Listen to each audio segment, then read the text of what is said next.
Hi, this is Larry Castle and Ken Brown for That's a Good Question, episode 42, Is Religious Liberty Under Attack?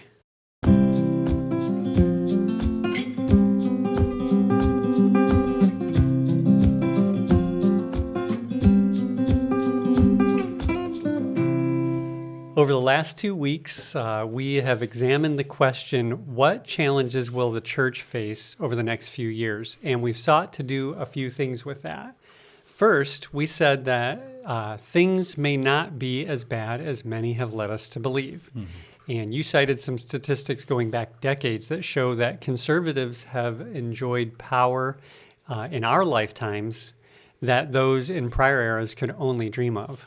And we're talking about political power, but also cultural power, being shaped by what you've called the right-wing media machine. Mm-hmm. And this didn't exist for a long time as liberalism reigned in our country. Right. And also, and ironically, the very media power that conservatives have achieved presents one of the most challenging things that the church will face, and that is namely an industry whose business it is to engender fear. So their business model is fear, we've said. Yeah. And in some cases, fear by any means necessary, including spreading misinformation. Mm-hmm. So we gave really recent examples of collaboration between right-wing media and right-wing politicians to misinform. We talked about election results. We noted that since it's a successful business model, we don't expect it to go away anytime soon. There's no reason to think it won't continue. Right. And we need to prepare ourselves for it so that we're not distracted from our real mission, which is centered on the gospel. Mm-hmm. And we'll get distracted due to fear if we're not careful. And if we do that, then that fear is going to cause us to treat with contempt the very people that we're supposed to be reaching.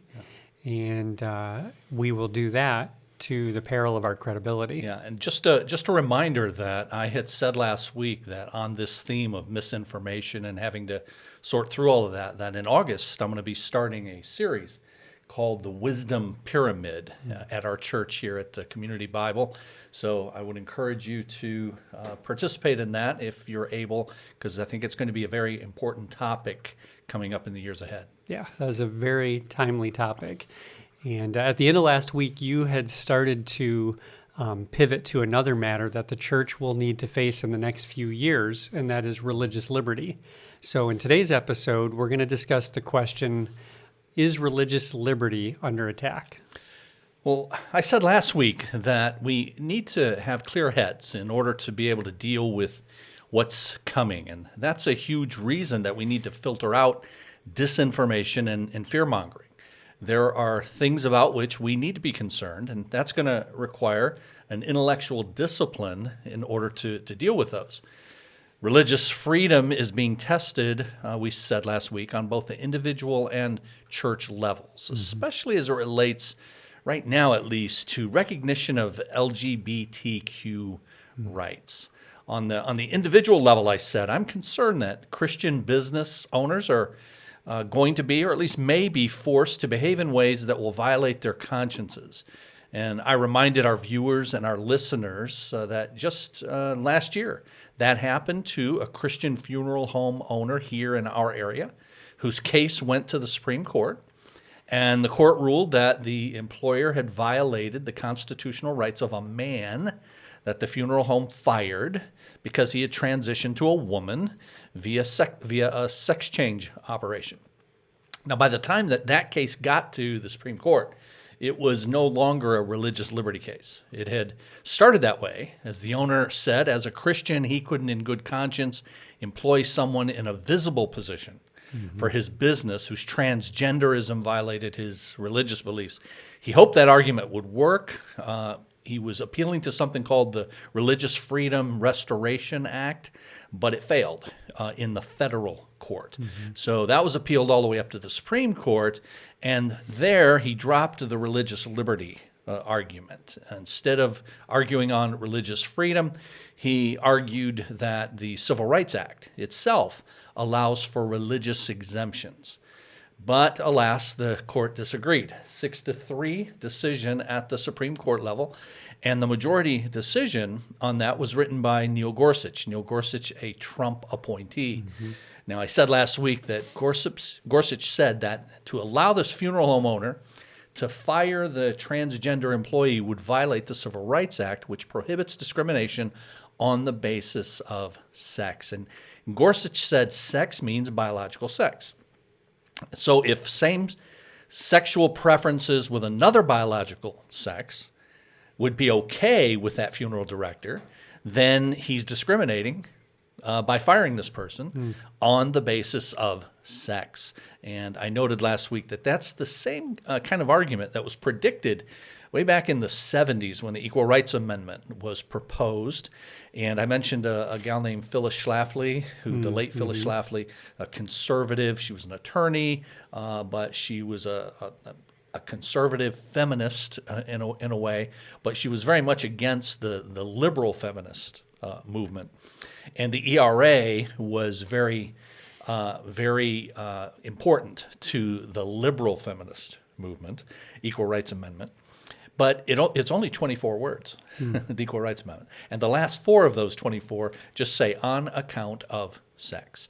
And Phyllis Schlafly and others argued that, that phrase is kind of a Trojan horse because this biological sex idea, that if you treat someone of their current sex, but you treat them differently than you would someone who has the same preferences, same choices as the other sex, then you're discriminating on account of sex. So homosexuality, which in the 70s was certainly not a big movement at the time, but they were warning that that's exactly what would happen.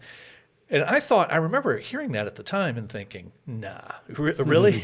But sure enough, that very same kind of reasoning is being used, and it was used by Neil Goresuch in this most recent case. You're just kind of looking down the line, extrapolating, this is what this could work toward. Yeah. It does seem like kind of strained logic because when the Civil Rights Act was passed, it's 1965, and no one thought, when they thought sex, no one thought sexual preference, sexual orientation. And that's what the lawyers for the funeral home argued. But Goresuch and 4 liberals on the court reasoned that sex as biological sex still works in favor of the transgender plaintiff because, again, if the person were the other biological sex, there would be no issue. And that brings something up that we need to be aware of as we think about religious liberty in the years ahead, and that is there's a real unpredictability to constitutional interpretation.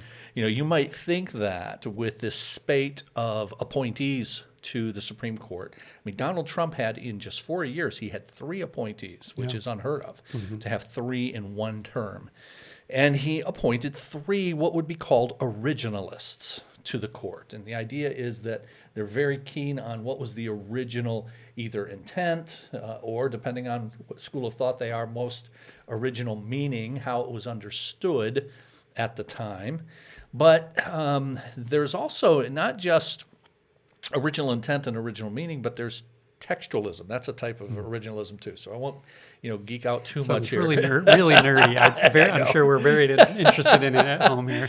But with all these originalists then on the court, you would think, they would obviously see that no one thought it was sexual orientation back then. So transgenderism is not what's being protected by the Civil Rights Act. But it turns out Goresuch is not just an originalist, he's a textualist. It means he looks at the meaning of the words at the time, whatever the larger context. The other originalists on the court are not textualists, people like Samuel Alito, John Roberts, Brett Kavanaugh, Clarence Thomas.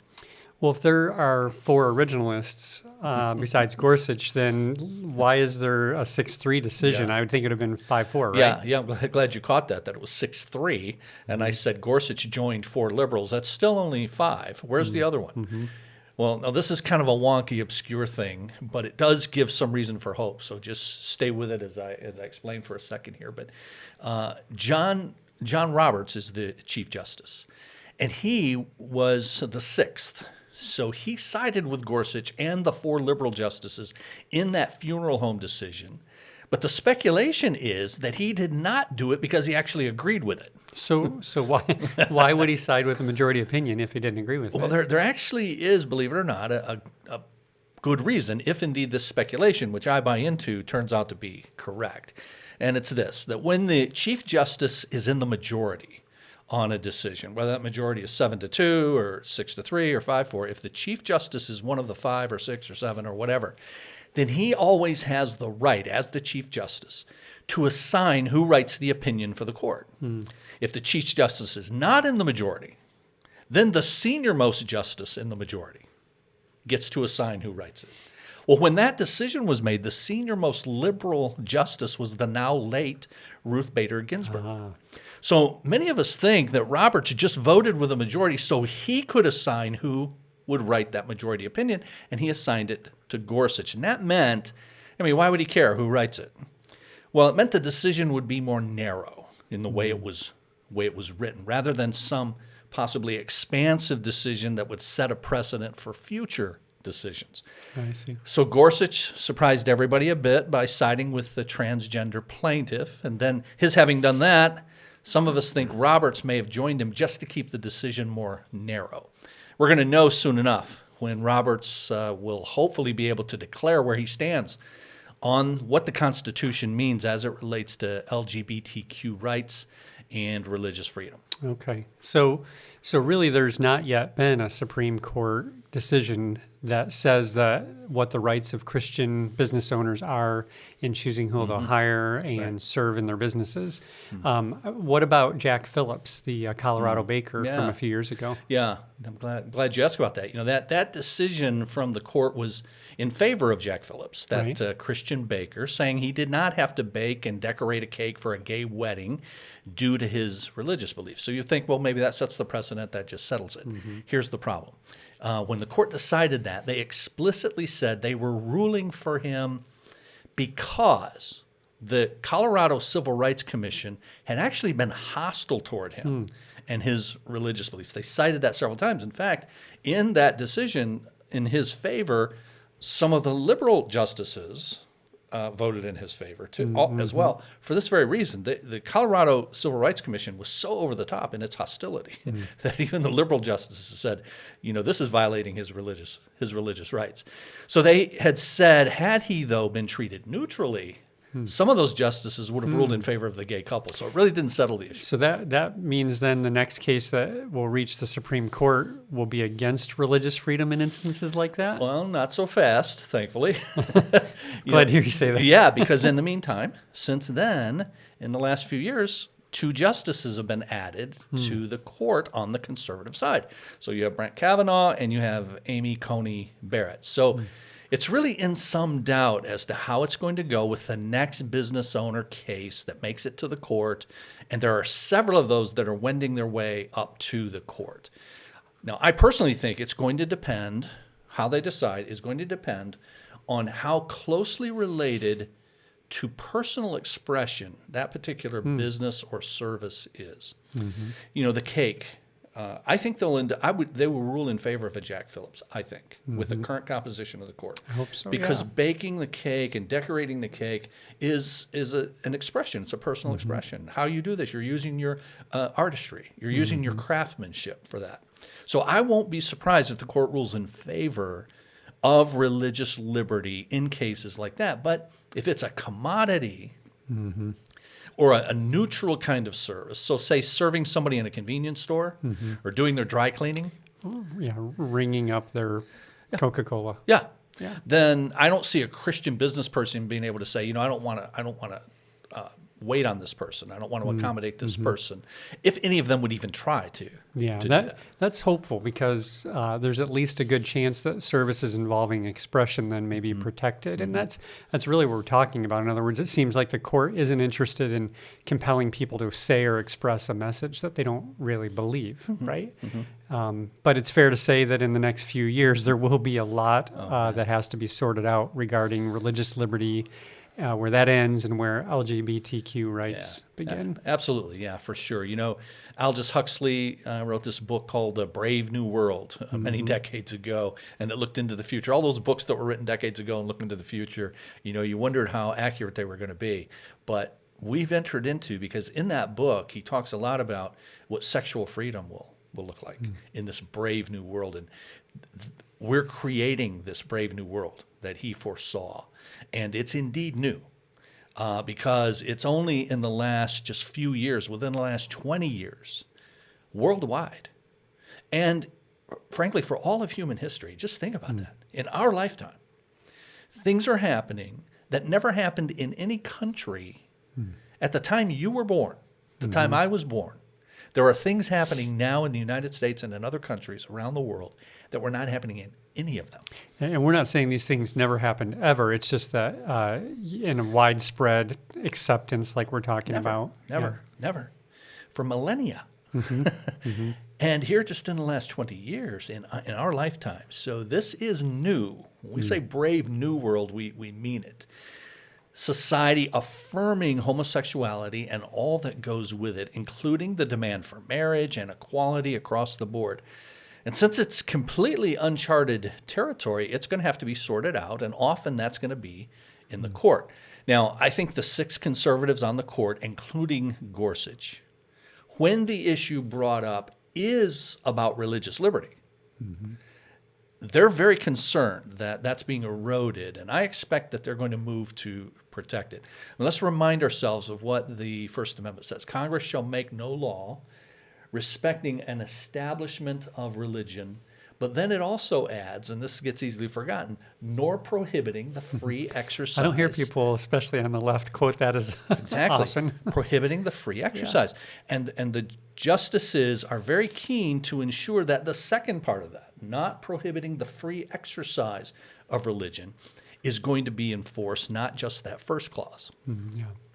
You know, to think about Goresuch's interpretation of that phrase, no discrimination on the basis of sex, it means that anytime you can reason that if the biological sex were reversed and the same thing, the same job, the same sport, the same bathroom is under discussion, then you're discriminating on the basis of biological sex. That would seem to be the troubling case, at least potentially. But as I said, when that stuff gets to the court, as it's surely going to do in the next few years, it's going to get sorted out. And by a different court than we had just a few years ago, right. And one that may still rule that it's not okay for one to just declare their gender to be other than their birth gender. And so a boy can now play girls' sports or use a girls' restroom. My own prediction is this, that it will be a while before we ever get there, before we ever get to the point that that's acceptable society-wide.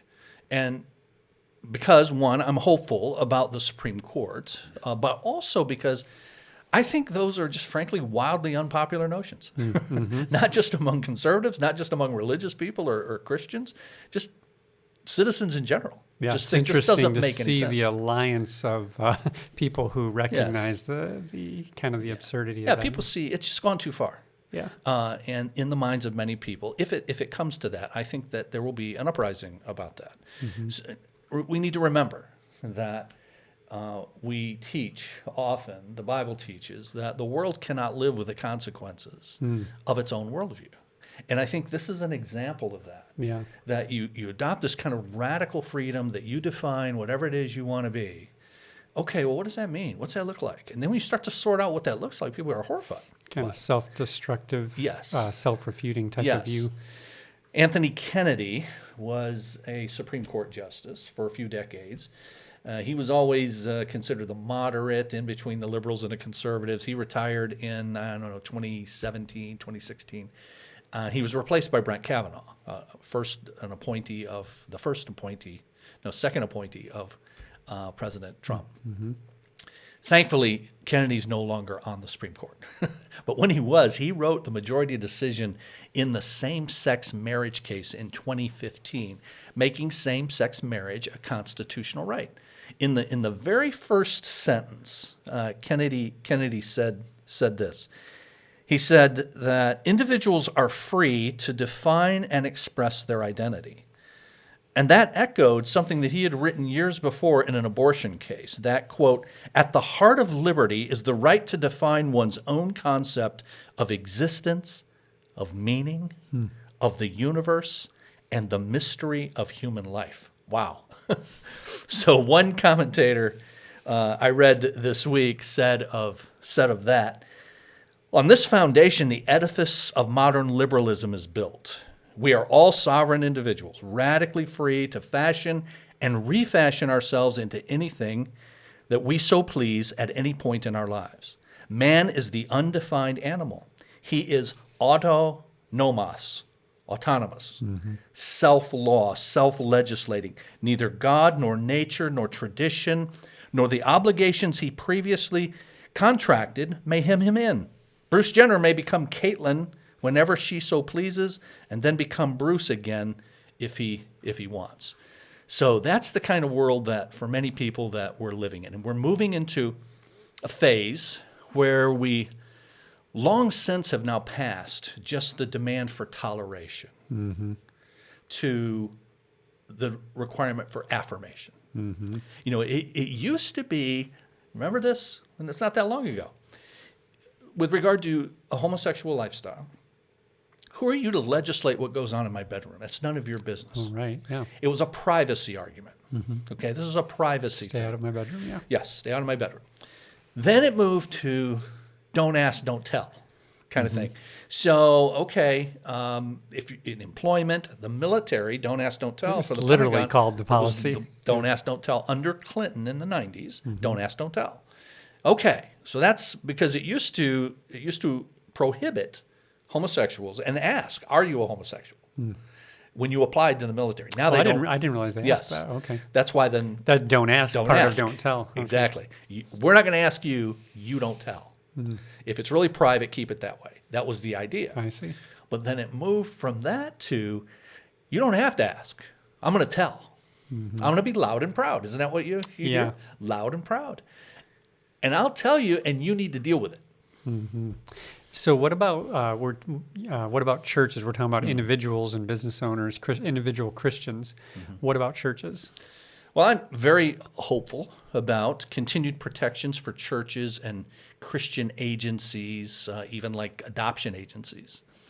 Now, there's been some action with regard to adoption agencies. I was thinking about when you said that the policy change from Bethany Christian Services recently.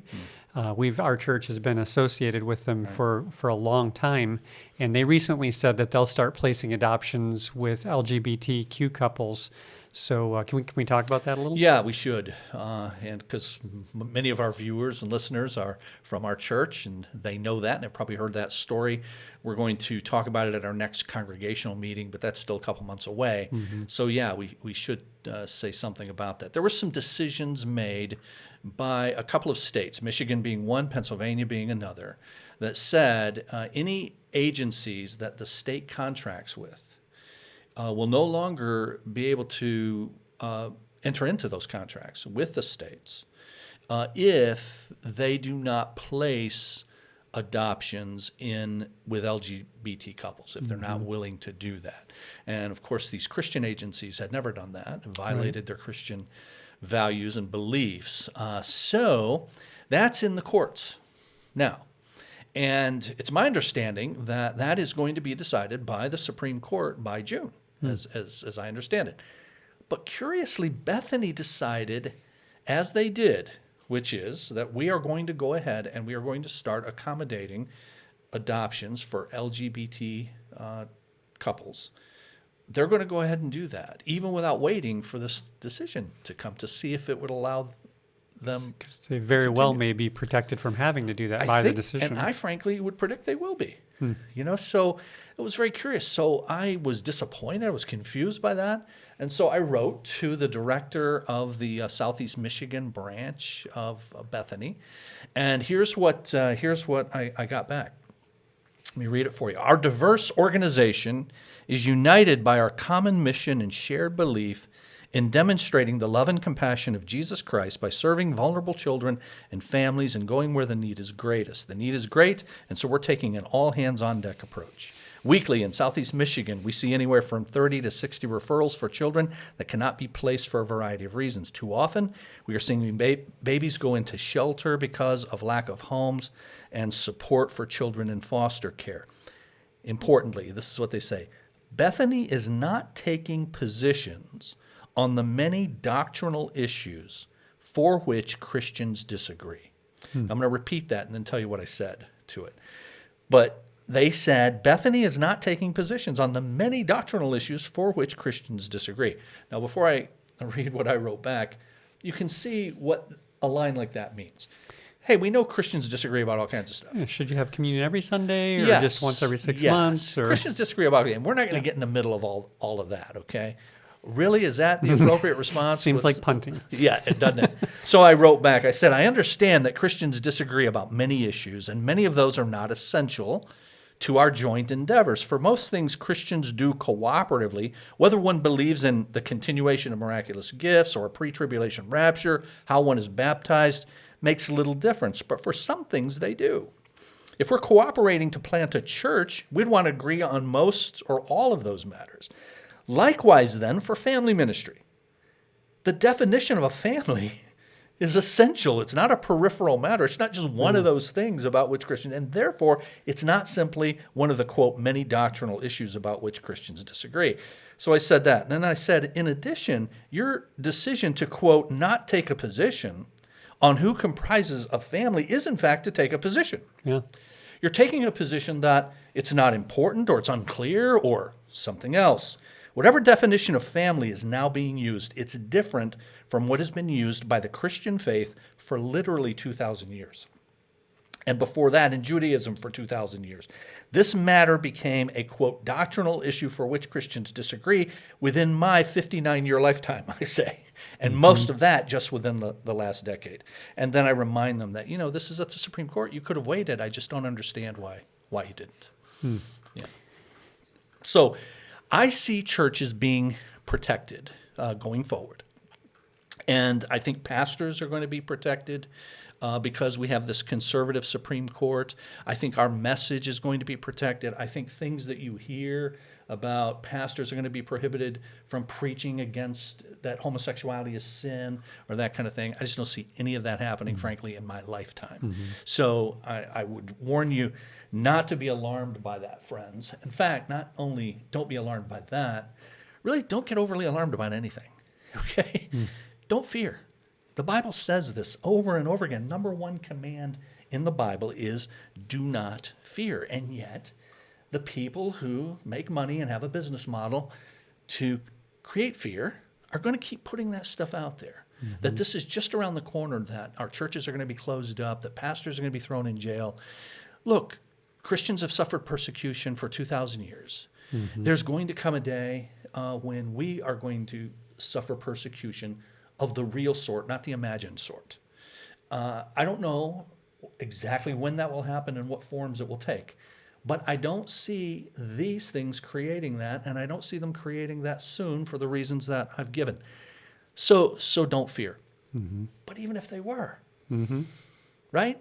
Yeah. We're not to fear. I think of when you were saying that, I think of, it's been several years now though, but I think there might have been a case in Canada where there was a pastor who was preaching against homosexuality and was prosecuted for that. So it's not to say that it couldn't ever happen, but we're talking about in our country right now, does it appear that this is imminent? Correct. And we're saying no, but even if it were. But even if it were, then what's going to happen? God's purpose is still going to move forward. That's what's going to happen. God's church is still going to move forward. So get this, just to show you how many people are out there and they're trying to get people riled up and scared and all of that. There's this gal, a few of you might know this name. She's an attorney, Jenna Ellis.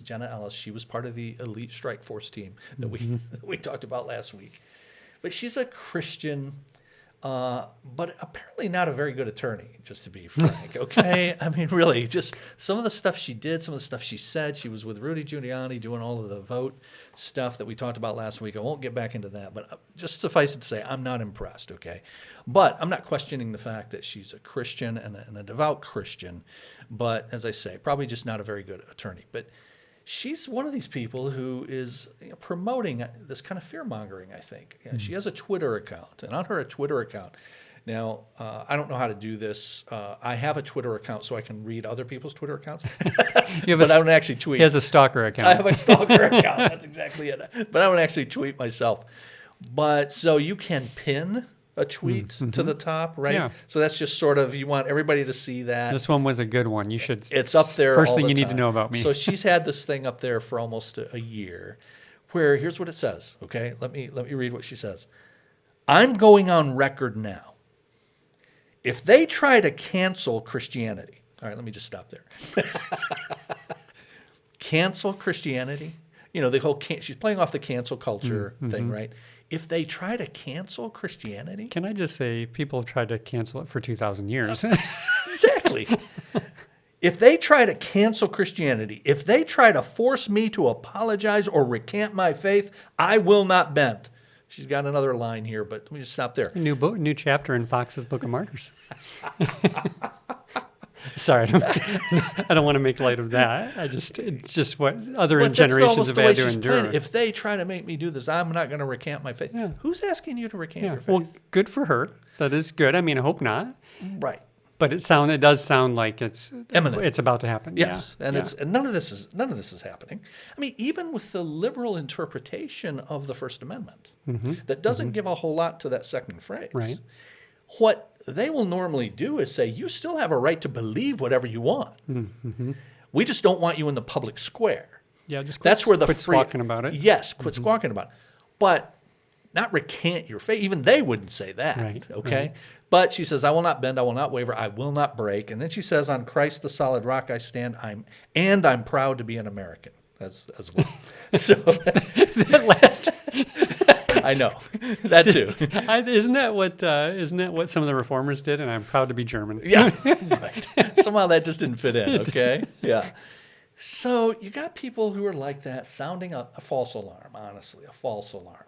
Cancel Christianity. Jesus didn't get the memo. How is Christianity going to be? How's the church going to be canceled? Can't. Nowhere. No how. Never has been. Never will be. Remember what Jesus said. Matthew 16:18. I will build my church, and the gates of hell will not prevail against it. Amen. So even if all this stuff, even if everything I said is wrong, even if my optimism is all wrong, guess what? Our mission still moves forward. Yeah, that's a great note to finish this episode on is don't fear. God's pushing the mission forward, and he'll use even persecution to do it if that's his will. So thanks, Pastor Ken. Thank you at home for watching each week, for coming back. And just a reminder, if you want to make sure that you don't miss any episodes, hit the subscribe button on our YouTube channel there. If you're watching on our website or on YouTube, hit the notification bell even, and you'll be notified when new episodes come out. And hit the like button too, that little thumbs up. That allows other people to find it better. And giving all the plugs, all the commercials. We actually post about these episodes a lot of times on Facebook too. So if you found this on Facebook, like that and share that. And that'll ensure that this important message of don't be afraid, God's at work, don't fall for that misinformation gets out there. So thanks again for watching, and we'll see you next time. If you have a question you'd like us to consider, you can send that in to our email address, info@cbctrenton.com, or text it to us at 97000.